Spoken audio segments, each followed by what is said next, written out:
Alors, bienvenue à tous les utilisateurs et utilisatrices du cours en ligne de sciences et technologies de troisième secondaire. Dans cette capsule, nous allons fournir les réponses et les explications nécessaires à la compréhension des questions 15 à 31, des notes de cours du module 7, deuxième partie, portant sur l'anatomie et la physiologie du tissu musculaire squelettique, donc d'un muscle squelettique, comme le biceps.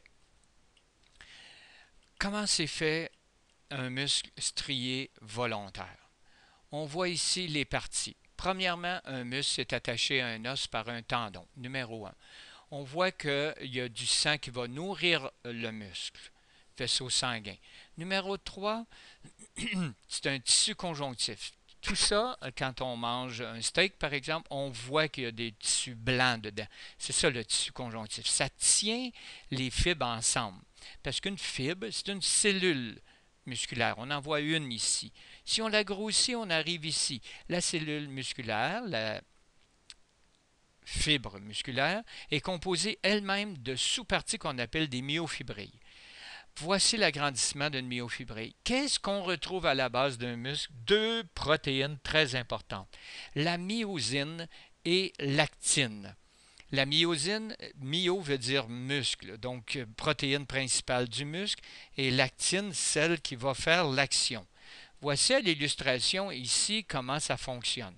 Premièrement, voyez-vous, le muscle est étiré ici, les filaments d'actine en noir ne sont pas beaucoup entrés entre les filaments de myosine. Au repos, lorsque nous sommes en tonus musculaire, on est réveillé, là, à ce moment-là, il y a une légère contraction qu'on verra, qu'on appelle le tonus, et lorsque le muscle est contracté, les filaments d'actine se glissent entre les filaments de myosine.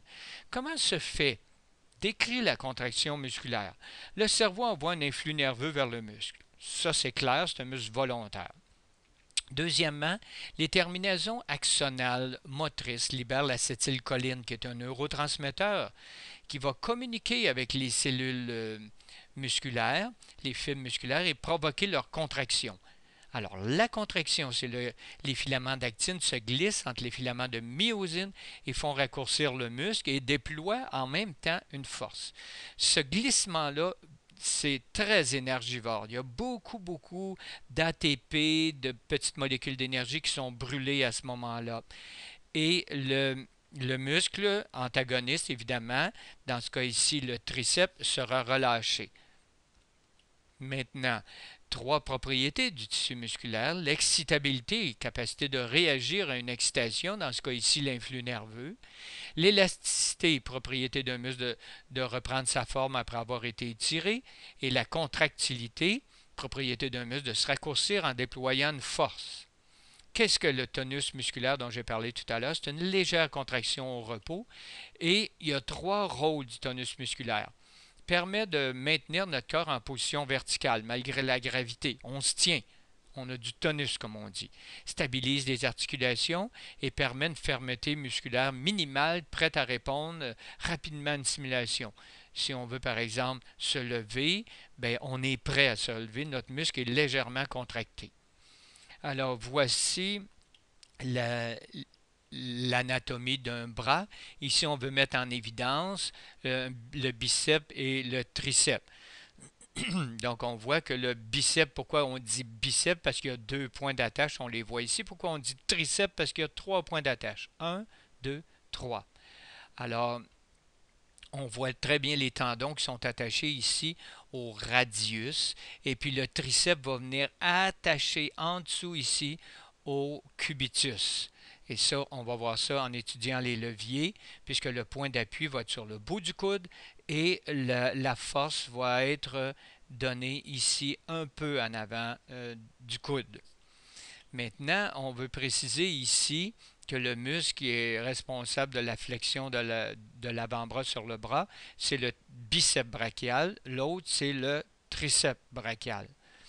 Quelle est la caractéristique? comment caractérise-t-on les muscles qui exécutent ce mouvement? On les appelle les muscles antagonistes, muscles qui travaillent en sens inverse l'un de l'autre. Et il y a à plusieurs reprises, plusieurs mouvements, comme la marche par exemple, plusieurs muscles travaillent ensemble pour exécuter le même mouvement. On les appelle les muscles synergiques. Maintenant, on nomme des deux types de combustion cellulaire et donne une brève explication. Alors, la combustion aérobie se fait en présence d'oxygène dans notre muscle. C'est la plupart du temps, c'est comme ça que ça se fait. Il y a du CO2 qui est donné comme déchet et la combustion anaérobie qui se fait en absence d'oxygène.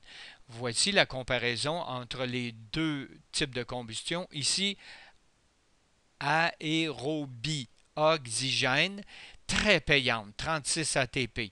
Voyez-vous l'anaérobie, absence d'oxygène.